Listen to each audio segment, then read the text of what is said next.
Here we go then. We walked over to the mermaid to check that she was okay, but as we got closer, we could see that something wasn't quite right. Something had changed about her. Her wiry green wig wasn't wiry anymore. It looked like it was made of solid plastic. And it wasn't just her hair that looked like this. She had this swishy foam tail, and her face, and her hands. "Are you okay?" asked Katie, stepping a little closer to her and reaching out her dripping wet hand. But as she touched the mermaid's shoulder, her body toppled forward and she fell face first to the ground with a loud smack. Everyone gasped as we all saw that the mermaid was now made entirely of plastic. "What's going on?" Ronnie asked, looking alarmed. "I'm not sure," replied Susie, "but whatever happened to the mermaid must have happened to them too."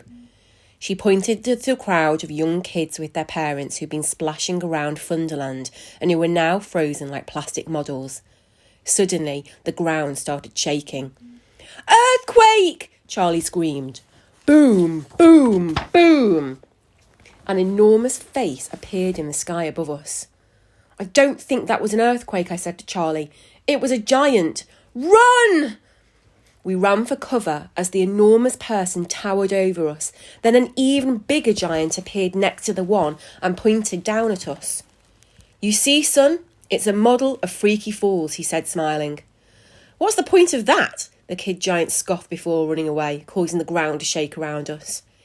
We all stared at each other for a moment, trying to take in the words that we just heard. "Guys, I don't think we're in Freaky Falls anymore," I said, staring out into the perfect replica of the water park that we were now standing in. "We're in mini Freaky Falls." That's right, Danny. We had shrunk.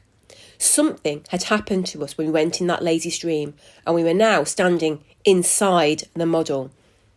I knew as soon as I'd heard the words "struck by lightning" that I should have shouted, "It's danger time," and we would have all just run away as fast as we could. "Help!" Ronnie started screaming. "Somebody help us!" "I don't think they can hear you," Susie said, as we watched the little kids, who were now enormous little kids, sploshing around the full-size park in the distance. Suddenly there was a great crash of water behind us, and we whipped round to see the model of "Tidal Force!" said Katie in delight. It was right there in front of us, an exact replica of that amazing water slide. "Let's go!" Katie cried as she ran over to the entrance. There was a model of a ride operator, and Katie stood next to the model of the height indicator.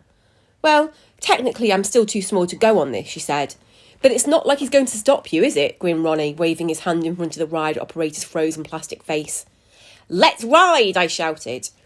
And with that, we all leapt onto Tidal Force, racing our way to the top of the tower and diving into the tubes of rapidly flowing water. After that, it was Aquasplash, followed by H2O, straight on to Wild Wave 3000, then Storm. "That was amazing," screamed Katie at the top of her tiny lungs at the end of every water slide. "This is the best school trip ever." But just then, we heard a strange sound carried on a gust of wind that swirled our dripping wet hair over our faces as we looked around, trying to work out where it was coming from. It was a deep, deafening noise from overhead, like army helicopters coming into land. Except this wasn't army helicopters. "Remember what day it was, Danny?" "That's right. It's a swarm of giant flying ants," I yelled. "Whoa!" we all cried.